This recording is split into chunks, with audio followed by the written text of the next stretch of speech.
손에 작은 두루마리가 있고 또 두 정인이 나타나고 또 이 두 정인이 뭐 두 감람나무와 같기도 하고 뭐 두 촛대 같기도 하고 지금 그러니까 이제 요한계시록 6장으로부터 넘어오면은 이 본격적인 요한계시록에 우리가 말하는 요한계시록의 진면목이 나타나죠. 이제 계속해서 심판, 재앙 그러다가 중간에 막간이 일어나고 또 재앙이 시작되고 하는 지금 우리가 그 한 중간에 있습니다. 이제 이때쯤 되면은 길을 잃어버리기 쉽습니다. 요한계시록에 와서 지금 우리가 어디쯤 하고 있지? 이게 왜 갑자기 이 내용이지? 이제 길을 잃어버리기 쉬운데 이때 이제 전체적인 구조를 또 우리가 필요합니다. 자, 우리가 첫 번째 종류의 심판이 인심판이었습니다. 첫째인, 둘째인, 셋째인, 넷째인, 다섯째인, 여섯째인을 떼고 일곱째인을 떼기 전에 막간이 생겼다 그랬습니다. 그 막간의 내용이 뭐냐면은 구원받은 14만 4천 명이 나왔고 그리고 난 다음에 일곱째인을 떼니까 일곱째인이 일곱 나팔 심판으로 쭉 이어집니다. 그래서 첫째 나팔 불고 둘째, 셋째, 넷째, 다섯째, 여섯째 나팔 불고 이제 그러니까 각 나팔이 불 때마다 재앙이 일어났고 일곱째 나팔을 불면 또 재앙이 일어나는데 오늘 10장 11장은 여섯 번째 나팔하고 일곱 번째 나팔 사이에 또 막간이 주어집니다. 그러니까 여섯 번째 인하고 일곱 번째 인 사이에 잠시 막간이 있었던 것처럼 여섯 번째 나팔하고 일곱째 나팔 사이에도 또 막간이 주어집니다. 그런데 이 막간 그 중간에 영국으로 치자면 좀 중간에 쉬는 시간이라고 볼 수 있죠. 이때가 굉장히 이 요한계시록의 중요한 메시지들이 사실은 요한계시록은 크게 보면 심판과 이 심판에 따르는 메시지가 있는데 이 막간에는 그 심판에 따른 메시지들이 다 주어집니다. 아까 말씀드린 것처럼 여섯 번째 인과 일곱 번째 인 사이에 중간에 주어지는 막간의 내용 그게 구원받은 14만 4천 명 이게 요한계시록에서 뺄 수 없는 정말로 중요한 내용입니다. 자, 오늘 이제 두 번째 심판인 나팔 심판도 똑같이 여섯 번째 나팔과 일곱 번째 나팔 사이에 막간이 주어지는데 그 내용이 10장과 11장입니다. 자, 이제 한번 보겠습니다. 10장 1절 내가 또 보니 힘센 다른 천사가 구름을 입고 하늘에서 내려오는데 그 머리 위에는 무지개가 있고 그 얼굴은 해 같고 그 발은 불기둥 같으며 자 이제는 완전히 힘센 천사 그러니까 뭐 다른 천사가 아니고 나팔 부는 천사가 아니고 힘센 천사가 다른 천사가 나타납니다. 그런데 이 천사 나타나니까 하늘에서 내려오는 것고 뭐 여기 보니까 무지개도 있고 그 얼굴은 해 같고 그 발은 불기둥 같다는 겁니다. 그런데 이 크기가 자 이게 이제 뭐하고 같은가 하면 우리 고다음 구절을 보고 말씀드릴게요. 2절 그 손에는 펴놓인 작은 두루마리를 들고 오른발은 바다를 밟고 왼발은 땅을 밟고 그냥 큰 하늘에서 힘센 천사가 내려오는데 이게 그리스 기원전 280년경에 그리스의 로도스 섬이라는 곳에 큰 동상을 세웠습니다. 사람들이 그게 지금은 없습니다. 그 큰 동상을 세워졌는데 그게 이제 전쟁으로 다 없어졌는데 그게 기록에만 남아 있습니다.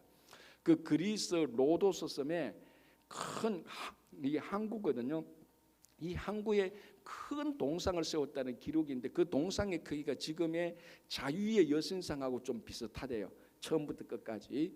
그런데 이 동상의 특징이 뭔가 하면은 한 발은 바다에 한 발은 육지에 이 발을 딛고 있는 겁니다. 그래서 이 동상을 왜 세웠는가 하면은 이 로도스 섬이 적군과 싸워서 이겼던 전쟁 승리를 기념하는 큰 동상을 세웠다는 그런 기록이 있습니다. 이게 고대 7대 불가사의 중에 하나입니다. 고대 7대 불가사의가 지금은 다 없습니다. 기록에만 남아 있고 이게 지금으로부터 한 기원전 280년이니까 2000년도 되대 2000년하고 뭐 한 2300년 전의 이야기죠. 2300년 전에 있었던 그 큰 거대한 동상의 그 모습을 연상시키는 그런 힘센 천사가 바로 그겁니다. 아마 우리가 2000년 전에 좀 이 요한계시록을 읽고 한 100년, 한 200~300년 전에 그리스에 무슨 일이 있었다라는 것을 들었던 이런 사람이라면은 이 힘센 천사의 내용을 보고 저거 그리스 로도스 섬에 있었던 큰 동상하고 많이 닮았는데 우리가 말하는 것처럼 저거 자유의 여신상하고 많이 닮았지 않느냐? 그 오른손에 횃불을 들고 섬 같은데 큰 동상이 있는데 남자 얼굴 같기도 하고 여자 얼굴 같기도 하고 두루마리 같은 있고 이러면은 우리는 딱 그 자유의 연습장하고 닮았네 이렇게 우리가 연상할 겁니다. 똑같이 이 큰 힘센 천사의 모습이 그 당시 그리스 로도스 섬의 전쟁 승리 기념으로 세운 큰 사람의 동상하고 굉장히 흡사한 겁니다. 이게 힘센 천사의 모습인데 이 특징은 이 손에 작은 두루마리를 또 가지고 있다는 겁니다. 자, 그리고 또 한번 보시기 바랍니다. 5절 보시기 바랍니다. 내가 본 바, 이게 계속 힘센 천사를 말하는 거거든요.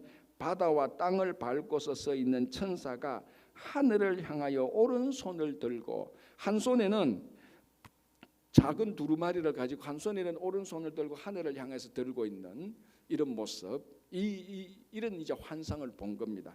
자, 이게 이제 뭘 의미하느냐, 이제 그게 중요한 거죠. 두 가지입니다. 첫 번째는 이 힘센 천사의 손에 놓인 작은 두루마리라는 것이고, 또 하나는 이 힘센 천사 자체가 세상을 통치하는 권세와 승리하는, 전쟁에서 승리하는 그 동상이니까 전쟁에 승리하는 힘이 있다는 겁니다.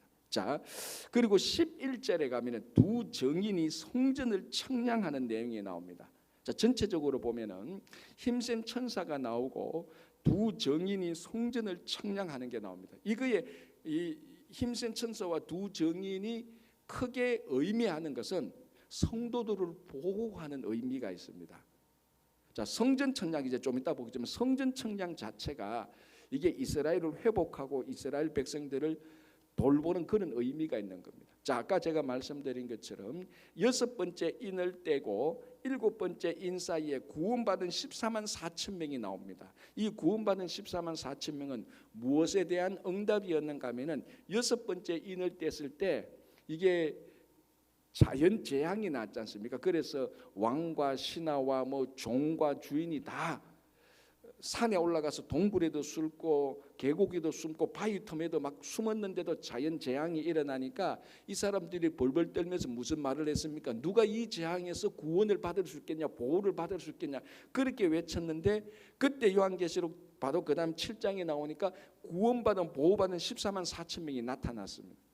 그러니까 6번째 인과 7번째 인 사이에는 전부 다 심판 사이에는 구원받은 사람이 나타났습니다. 요한계시록 7장에. 자, 6번째 나팔이 일어났고 7번째 나팔이 일어나는 이 재앙 사이에 요 막간을 보니까 힘센 천사가 성도들을 보호하고 두 정인이 나타나서 성전을 청량하면서 성전을 회복하면서 이스라엘 백성들을 돌보고 회복하는 그런 의미가 있습니다. 자, 이게 연극으로 이제 우리 영국으로 보면 1막이 끝나고 2막, 1막, 2막, 3막, 4막, 5막, 6막 연속으로 쫙 하다가 막간을 주어지고 7막으로 가는데, 이 드라마 내용이 전부 다 막 이 세상을 심판하는 내용이에요. 그런데 그 막간이 있는데 막간에 좀 보여주는 내용 보니까 그 심판 가운데 살아남은 사람을 보여주는 겁니다. 지금 그게 7번째, 그게 7종, 그게 인심판하고 나팔심판하고 똑같은 것입니다. 그러니까 핵심이 두 개죠. 심판이 있고 이 심판 가운데서 하나님께서 보호해서 심판을 면하는, 심판 가운데 보호받는 사람이 있다는 걸 보여줍니다. 그 똑같은 패턴이에요. 그게 무슨 말인가 하면, 아무리 심판이 무지막지하게 일어난다 할지라도 항상 14만 4천 명처럼 하나님께서 보호하는 사람이 있고, 머리에 이마에 입맞은 성령에 입맞아서 보호받는 사람이 있고, 두 번째 나팔 심판 가운데서도 그러니까 훨씬 더 강한 심판이 일어난다 할지라도 힘센 천사가 나타나서, 전쟁에서 승리한 이 천사가 나타나서 성도들을 보호하는 그런 힘센 천사가 있고, 두 정인이 성전을 청량하듯이 이스라엘 백성들을 회복하는 그런 일이 있다는 겁니다. 이제 의미를 알겠죠. 심판과 보호가 같이 있는 겁니다, 요한계시록에는. 그래서 심리적으로 보면은 죄책감이 많고 죄가 많이 지은 사람은 요한계시록을 볼 때 벌벌 떨게 될 것이고, 그래도 나는 구원받은 사람이다, 내가 부족하지만 예수 믿고 구원받은 사람이다라고 생각한 사람이 요한계시록을 읽어볼 때는 심판도 있지만 그 심판 틈틈이 보면 언제나 구원받은 사람이 나타나는 겁니다. 그리고 요한계시록 마지막은 심판이 일어나지만 결국은 새하늘과 새 땅, 새 예루살렘으로 끝이 나는 것. 그래서 어떻게 보면은 요한계시록은 완전히 양면성이에요. 심판과 구원이 같이 있는 겁니다. 동전처럼. 그래서 보통 요한계시록 그러면 사람들이 뭐 심판, 재앙이 워낙 이미지가 강하니까 요한계시록은 심판하고 재앙이 일어나는 책이라고 말을 하지만은 사실 구원받은 성도들에게는 구원의 책이에요. 이게 하나님께서 우리를 보호하신다는 책입니다. 그래서 제가 늘 말씀드리자면은 이 요한계시록은 어느 국가나 어느 사회가 가장 그 권력자로부터 핍박을 받을 때, 식민지 통치하에 있을 때 가장 많이 읽었던 책이 요한계시록이라고 그랬습니다. 실제로 우리나라가 일제 30년간 식민지 당할 때 가장 많이 읽고 강의를 했던 책이 요한계시록이었어요. 이게 왜냐하면 요한계시록을 보면은 막 심판을 하잖아요. 이게 제가 계속해서 말씀드리지만 요한계시록의 가장 실제적인 가장 배경에 있는 것은 로마 제국이라 그랬습니다. 로마 제국이 막 화려한 모습으로 나타나지만 그 뒤에는 그 화려한 모습으로 나타난 그 뒤에 실제의 모습은 황충과 같은 모습이야 그랬습니다. 그래서 이 계시를 통해서 그걸 보여주는 겁니다. 지금 당신 앞에 나타나는 이 로마라는 이 세상이 화려하고 즐거움을 주고 쾌락을 주고 명성을 주고 네가 원하는 성공과 출세를 줄 수 있는 것처럼 보이지만 그 이면의 실제적인 로마의 모습은, 세상의 모습은 황충이라는 겁니다. 무시무시한 그걸 보여주는 게 요한계시록입니다. 그 눈이 열려지고 귀가 열려지고 마음이 열려져야 그 이면을, 그 본질을 보는 거죠. 야, 이게 광명한 천사처럼, 광명한 천사라는 변장한 사탄이구나. 그 본질을 보는 겁니다. 그러니까 우리가 성령의 감동받아서 세상을 본다는 것은 세상이 아무리 쾌락 있고 즐겁고 첨단 문명이 발달해도 그 본질은 여전히 사탄적인 속성이 있다는 것을 보는 겁니다. 그게 요한계시록을 통해서 우리에게 우리 눈을 열어서 보게 하는 것이죠. 그래서 이 일제 시대 때도 이 요한계시록을 읽으면서 일제가 막 많이 회유도 하지 않습니까? 변절하도록 하고 뭐 일본 순사해라 그러고 권력 자리도 주고, 그때 참된 성도들은 그 일본 황제 섬기는 것도 거부하고 계속해서 핍박받으면서 요한계시록을 읽는 겁니다. 이 읽어보니까 무시무시한 심판도 있지만 그 심판하고 똑같은, 아니 더 큰 메시지가 뭔가 하면 구원받은 사람이 있다는 겁니다. 그래서 일제 식민지 통치를 받을 때 이 요한계시록을 읽어보니까 이게 심판의 책이지만은 구원받은 성도에게는 이 구원의 책이라는 겁니다. 그래서 희망을 가지는 거죠. 자, 여러분들은 요한계시록을 볼 때 이게 겁나는 책입니까? 위로하는 책입니까? 이제 여기서 여러분들의 신앙의 무게가 어디에 있다는 게 보이는 거죠. 아, 나 진짜 구원받은 사람이야. 이 사람들이 나를 무시하고 멸시하고 모욕해도 자, 요한계시록을 보라. 언제나 하나님께서는 구원받은 사람이 있었다. 엘리야 때처럼 바알에게 무릎 꿇지 않은 7,000명이 있었다. 그거를 요한계시록에서 발견할 때마다 막 힘이 솟는 거예요. 위로가 되는 거예요. 그래서 궁극적으로 요한계시록은 성도들을 위협하는 책이 아니고 위로하는 책이에요. 사실은 이 요한계시록이 무서운 책이 아니고 우리를 즐겁게 해주는 책이라는 겁니다. 희망을 주는 책이에요. 그게 이제 막간이 끝난 인심판 가운데 구원받은 사람을 보여주고, 이제 10장 11장에 재앙, 그 나팔을 통한 재앙이 일어난 많은 사람들이 지구의 3분의 1이 심판을 받아도 구원받은 사람들이 있다는 것을 보여주는 거예요. 그게 오늘 힘센 천사가 나타나서 이제 우리들을 보호하는 그런 모습이 나타나는 거죠. 자, 이제 그 손에 작은 두루마리가 있고요. 자, 이제 이 두루마리라는 단어가 헬라어로 보면 비볼리온입니다. 비볼리온. 어디서 많이 듣던 단어죠. 어디서 듣던 단어입니까? 비볼리온. 여기서 바이블이 나온 거예요. 바이블. 그러니까 원래 그러니까 바이블의 원래 그 뜻은 두루마리라는 뜻이에요. 우리말로 하면 책이라는 뜻이에요. 옛날에 두루마리가 책이었으니까. 그러니까 바이블을 글자 그대로 번역하면 성경이 아니고 그냥 책이에요. 사실은. 그런데 이 비볼리온 여기서 나온다는 거, 바이블에 항상 우리는 정관사 더를 붙이죠. 더 바이블 말합니다. 그 책자, 그 두루마리라고 합니다. 그 일반적인 두루마리가 아니고 일반적인 책이 아니고 바로 그 책 하나를 딱 지정하는 유일한 그 책, 그게 바이블이고 그게 성경입니다. 그 세상에 많은 책들이 있어도, 세상에 많은 두루마리가 있어도 그 모든 것을 대표하는 더 바이블, 그 두루마리 하나, 그게 바로 성경이라는 겁니다. 그래서 성경은 뭐냐, 모든 책들과 모든 기록과 모든 두루마리를 다 집약한 딱 한 권의 책, 그게 바이블입니다. 그게 뭐냐, 하나님의 말씀이라는 겁니다. 여러분, 책이라는 것은 사람이 기록한 것 아닙니까? 그래서 사람의 메시지고 사람의 음성, 사람의 목소리가 들어간 게 책입니다. 그런데 모든 책들에 딱 한 권 더 바이블, 그 책이라고 말하면은 성경인데, 우리가 말하는 성경, 이 성경은 하나님의 음성이 있는 겁니다. 그래서 여기서 작은 두루마리라는 의미가 우리가 말하는 비블리온, 그 의미에서 나온 것이라는 것을 또 하나 알고요. 자, 여기서 아주 특별한 게 있는데 4절 보시기 바랍니다. 7 우레가 말을 할 때, 자, 이 큰 흰색 천사가 말하는 것이 7 우레가 말하는 것처럼 들립니다. 어마어마한 소리죠. 우레 하나만 터져도 우리는 막 귀를 막고 가슴이 섬뜩섬뜩한데 7 우레가 터지는 소리입니다. 자, 이 7이라는 것이 완전수 아닙니까? 그러니까 상상하기 어려울 정도로 큰 소리가 나는데, 여기서 큰 소리는 뭐 사운드가 크다, 데시벨이 높다, 그런 의미가 아니고 하나님의 절대적인 권세를 말하는 겁니다.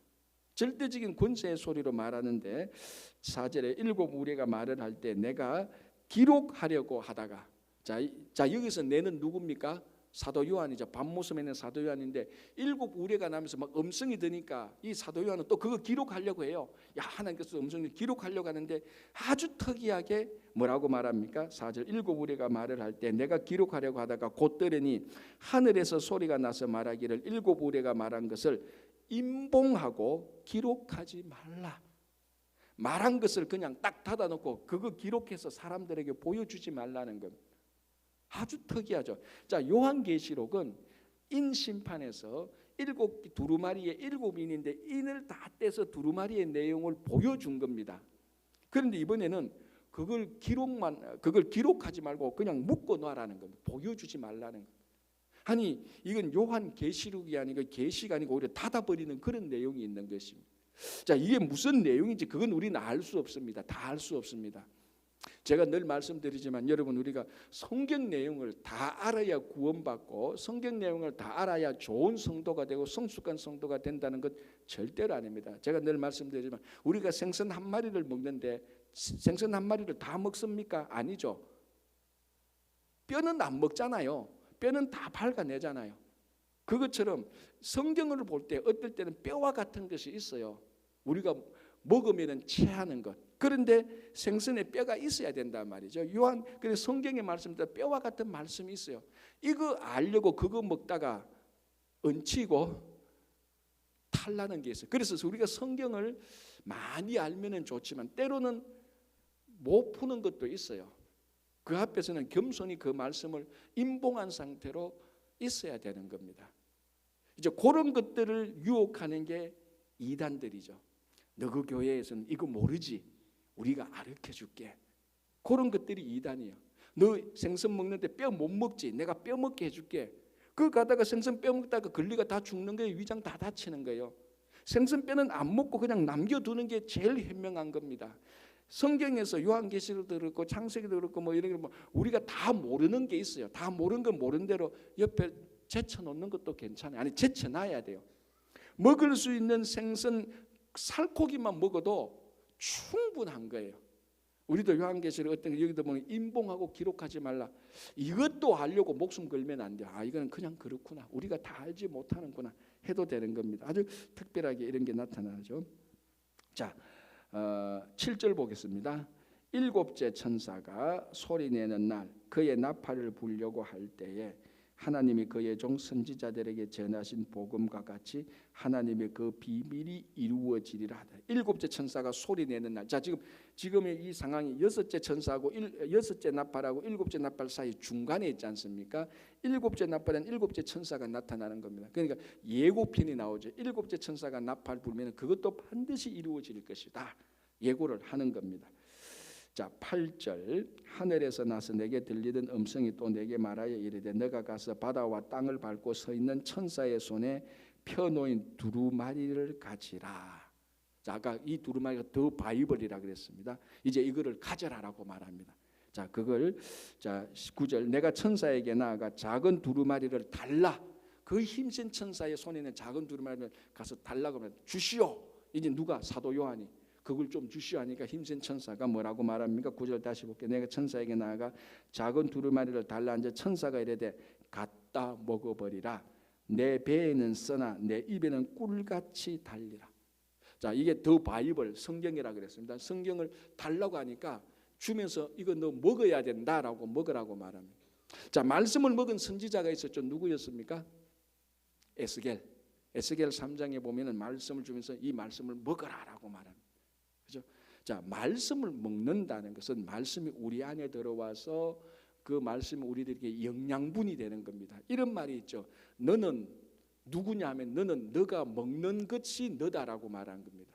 내가 무슨 음식을 먹느냐에 따라서 내가 어떤 체질을 가지게 되고 어떤 체질을 가게 이런 체질을 가게 되면은 이렇게 그러니까 우리가 뭐 한의학적으로 말하면 우울질이 나타나고 태양질, 태음질 이런 것처럼 그러니까 음식이나 이런 요리나 이런 데에서 하는 유명한 말이 당신이 누구냐면 당신이 무엇을 먹느냐에 따라서 당신이 어떤 사람인가가 결정되어진다는 것. 그렇죠. 우리가 불량식품 맞으면 우리 건강 다 망쳐지고 사람 망쳐지는 것처럼 그러니까 우리가 무엇을 먹느냐는 것이 굉장히 중요하지 않습니까? 옛날에는 못 먹어서 문제지만 요즘은 먹어서 문제가 아닙니까? 무엇을 먹느냐에 따라서 어떤 인생을 살아가느냐가 다 결정되어지는 겁니다. 잘못된 음식을 먹으면 건강 망치고 건강 망치니까 인생 망치는 것처럼 쉽게 말하면 자, 중요한 것은 무엇을 먹느냐가 너가 어떤 사람인가가 결정되어지는 겁니다. 자, 오늘 이 천사가 말합니다. 말씀을 먹으라라고 말을 합니다. 이 말씀을 먹습니다. 자, 말씀을 먹는다는 게 뜯어서 먹는 그런 게 아니죠. 우리가 성경을 읽을 때 말씀을 먹습니다. 설교를 들을 때 말씀을 먹는 거죠. 그 말씀을 먹어야 말씀의 사람이 되는 겁니다. 우리 안에 말씀이 있어야 말씀대로 살아가는 거죠. 아무리 똑똑하고 아무리 IQ가 좋아하더라도 말씀을 먹지 않으면 그 사람은 말씀의 사람이 될 수가 없습니다. 자, 오늘 이 사도 요한에게 말씀을 받아 먹으라 말했습니다. 그런데 먹으니까 배에는 쓰고 입에는 달다라고 말했습니다. 우리 시편에 보면은 말씀은 하나님의 말씀 꿀송이처럼 달다 그랬습니다. 이 말씀을 받아서 먹었는데 입에는 단데 이게 안에 들어가니까 쓴 거예요. 왜 쓰죠? 이게 심판의 말씀이니까 쓴 겁니다. 자, 어쨌든 이 말씀을 받아 먹은 사람은 이제 말씀의 사람이 되는데 말씀의 사람은 이 말씀을 증거해야 되는 겁니다.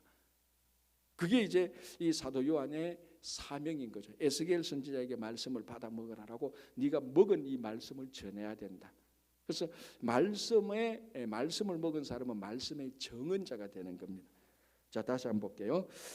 8절 9절 내가 천사에게 나아가 작은 두루마리를 달라 앉아 천사가 이르되 갖다 먹어버리라. 내 배에는 쓰나 내 입에는 꿀같이 달리라 하거늘 내가 천사의 손에서 작은 두루마리를 갖다 먹어버리니 내 입에는 꿀같이 다나 먹은 후에 내 배에서 썩게 되리라. 그가 내게 말하기를 너가 많은 백성과 나라와 방언과 임금에게 다시 예언하여야 하리라. 너가 다시 이 말씀을 예언해야 되는데 왜? 너가 이 말씀을 먹었잖아. 이겁니다. 쉽게. 그런 말씀을 들은 우리는 들은 말씀을 또 다른 데 나가서 말씀을 전해야 되는 겁니다. 자, 여기서 특별한 게 하나 보면요. 역사적으로 보면은 다시 볼게요. 1절 그가 내게 말하기를 너가 많은 백성과 나라와 방언과 임금에게 다시 예언하여라. 이게 나중에 결국 실제적으로 로마에 전파되어서 사도 요한이 전거했던 이 말씀을 들은 사람이 1세기, 2세기, 3세기, 4세기 하면서 결국 나중에 로마 황제 콘스탄티누스하고 테오도시우스 황제한테 이 말씀이 전해져서 로마의 기독교가 인정되고 테오도시우스 황제한테 로마가 국교로 인정되는 그런 일들이 일어나는 겁니다. 그럼 말씀을 먹은 자들이 오늘 말씀을 먹은 자들, 말씀을 들은 자들 또는 말씀을 읽은 자들이 우리 주변에 복음을 전할 때 이 복음이 시대를 넘어서 자녀와 자녀에게 또는 공간으로 넘어서 뭐 미국에서 뭐 남미로 중남미로 아시아로 이렇게 펼쳐가서 결국은 이 말씀이 쫙 시공간적으로 펼쳐나가게 되는 것. 여기서 특별한 게 임금에게까지도 예언하게 되리라. 결국은 이 말씀이 로마 황제에게까지 들어가서 로마 황제가 그 말씀을 듣고 로마의 기독교를 인정하는 그런 예언적인 말이 나오는 겁니다. 자, 이제 11절로 좀 넘어가겠습니다. 시간 되는 데까지 한번 보겠습니다. 또 내게 지팡이 같은 갈대를 주며 말하기를 일어나서 하나님의 성전과 제단과 그 안에서 경배하는 자들을 청량하라라는 겁니다. 자, 이게 성전 청량인데 자 11절에서 중요한 시간 타이밍을 하나 알아야 됩니다. 자, 요한계시 그래서 이제 요한계시록이 언제 기록되었느냐가 굉장히 중요한 거예요. 자, 이 11장 11절에 요한계시록 11장 1절에 성전을 청량하라고 합니다. 자, 무슨 성전일까요? 무슨 성전? 그러니까 시간이 중요하죠. 제가 무슨 말을 하는가 하면은 요한계시록이 대부분의 사람이 한 90년경 AD 90년경에 기록됐다라고 말합니다. 자, AD 90년과 성전하고 무슨 상관이 있죠? 이 어마어마하게 중요한 겁니다. AD 90년에는 예루살렘 성전이 다 멸망했던 때였어요. 이게 중요한 거죠. 자, 이스라엘 백성들에게 구약에서부터 성전은 자기들 삶의 중심이었습니다.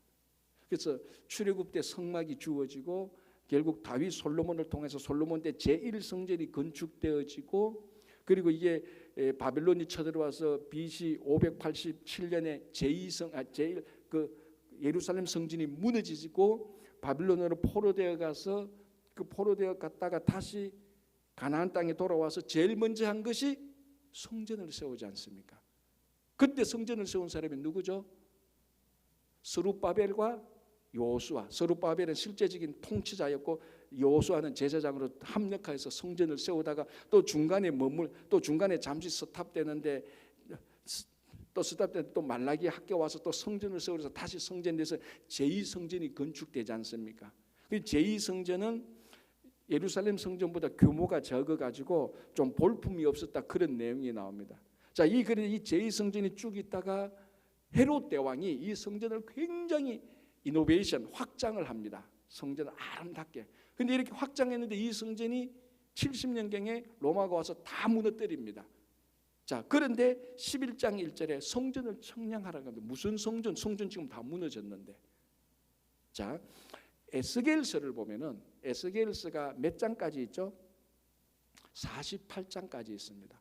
에스겔서 48장까지 40장부터 48장까지는 성전에 관한 내용이에요.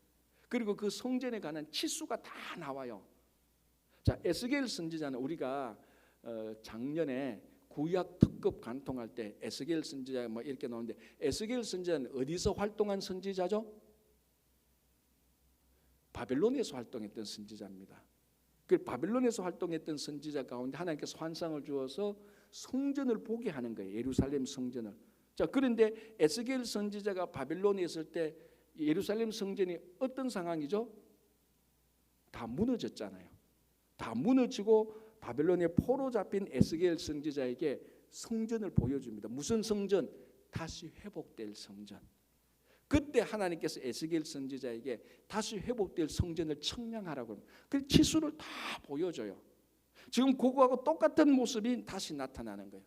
자, 예루살렘 성전이 다 무너졌어요. 바벨론에 있는 에스겔에게 하나님께서 성전을 보여줍니다. 회복될 걸 보여주죠.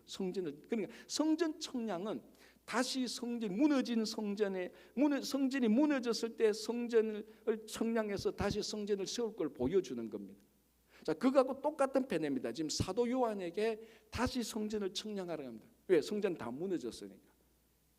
자, 그래서 이제 이 구절을 가지고 왈가왈부하는 게 많습니다. 그래서 극단적인 시온주의자들, 아주 극단적인 시온주의자들은 이런 말씀, 물론 시온주의자들은 요한계시록을 인정하지 않죠. 이게 뭐 그냥 왜냐하면 시온주의자들, 그 유대인 시온주의자들은 그러니까 신약 성경을 인정하지 않으니까.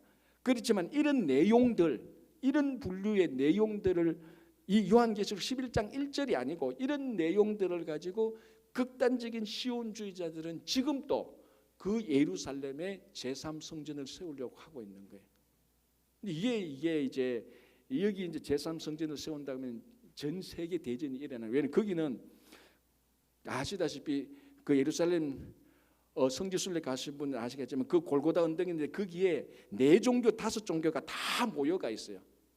거기에 뭡니까 그 안에 이제 그 이번에 아크사 있었던 그 모슬렘의 3대 성지가 거기도 있고 동방정교회도 있고 가톨릭도 있고 기독교도 있고 유대교도 있고 5개 6개가 거기 다 모여 있는데 극단적인 지금 시온주의자들 거기에 제3성전을 세우겠다고 말할 때 모슬렘이 가만히 있겠습니까? 가톨릭이 가만히 있겠습니까? 기독교가 가만히 있습니까? 동방정교회가 가만히 있어요. 우에서 전쟁이 터지는 거죠.